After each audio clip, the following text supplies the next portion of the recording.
Shalom, salam sejahtera bagi kita semua. Salam bagi saudara-saudara dimanapun berada, kasih karunia Tuhan Yesus menyertai kita semua.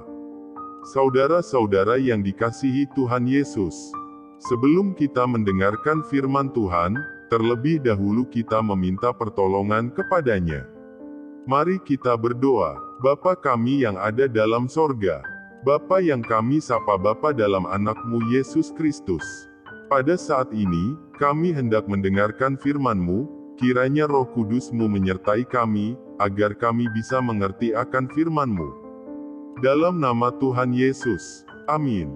Saudara-saudara yang dikasihi Tuhan Yesus, pada saat ini kita akan mendengarkan sabda Tuhan, dari Injil Matius pasal 7, ayat 15, sampai 23.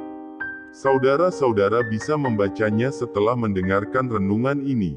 Saudara-saudara, yang menjadi nas pembacaan kita hari ini, saya ambil pada ayatnya yang ke-18, firman Tuhan bersabda, "Tidak mungkin pohon yang baik itu menghasilkan buah yang tidak baik, ataupun pohon yang tidak baik itu menghasilkan buah yang baik." Saudara-saudara yang dikasihi Tuhan Yesus, coba perhatikan tanaman di pekarangan rumah saudara. Apa yang nampak di luar, sesungguhnya adalah hasil dari dalam tanaman itu. Salah satu bagian yang berperan penting bagi kelangsungan hidup tanaman adalah akar.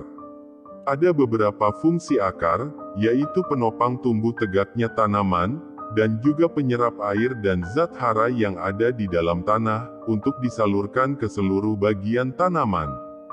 Namun bila akar-akarnya tidak bisa menjalankan fungsinya dengan baik, atau tak sampai menembus sumber air, maka pertumbuhan tanaman tersebut pasti terganggu, daunnya tidak hijau dan mengering. Saudara-saudara yang dikasihi Tuhan Yesus, pohon tarbantin adalah salah satu contoh pohon yang hidup di padang gurun. Mempunyai ukuran sangat besar dan berdaun lebat, karena akar-akarnya tertanam sangat dalam ke tanah hingga menembus sumber air. Karena itulah, sekalipun menghadapi musim-musim kering, pohon ini tetap mampu bertahan dan daunnya tetap menghijau. Jelas sekali bahwa pertumbuhan sebuah pohon dimulai dari dalam, yang prosesnya tidak terlihat oleh mata jasmani kita. Begitu pula dengan pertumbuhan rohani seseorang, diawali dari proses yang terjadi di dalam, dan kemudian terus bertumbuh hingga menghasilkan buah yang dapat dilihat dari luar, dapat dirasakan oleh orang lain. Karena itu, kita harus semakin berakar kuat di dalam Tuhan, membangun persekutuan yang karib dengan Tuhan dan merenungkan firman-Nya setiap hari.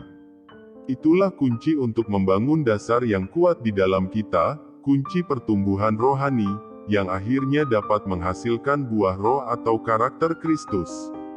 Saudara-saudara yang dikasihi Tuhan Yesus, bukalah hati selebar-lebarnya, untuk Roh Kudus dan izinkan Dia bekerja secara leluasa di dalam kita, maka kita akan dituntunnya kepada kehendak-Nya. Bila Roh Kudus tinggal di dalam kita, maka apa yang nampak dari luar, baik itu perkataan dan segala perbuatan, adalah di bawah kendali-Nya. Jika Roh Kudus yang memimpin kita, artinya jika kita menyerahkan hidup kita ke dalam pimpinan Roh Kudus, maka segala perbuatan dan perkataan kita pun akan seturut dengan kehendak Tuhan, bukan menurut keinginan daging kita. Inilah yang akan membedakan keberadaan kita di tengah dunia ini. Saudara-saudara yang dikasihi Tuhan Yesus, demikianlah renungan kita saat ini. Semoga kasih dan penyertaan Tuhan selalu menyertai di sepanjang kehidupan kita. Amin. Mari kita berdoa. Bapa kami yang ada dalam sorga, kami telah mendengarkan sabda firman-Mu, kiranya memberkati kami agar kami selalu hidup sesuai kehendak-Mu. Dalam nama Tuhan Yesus. Amin.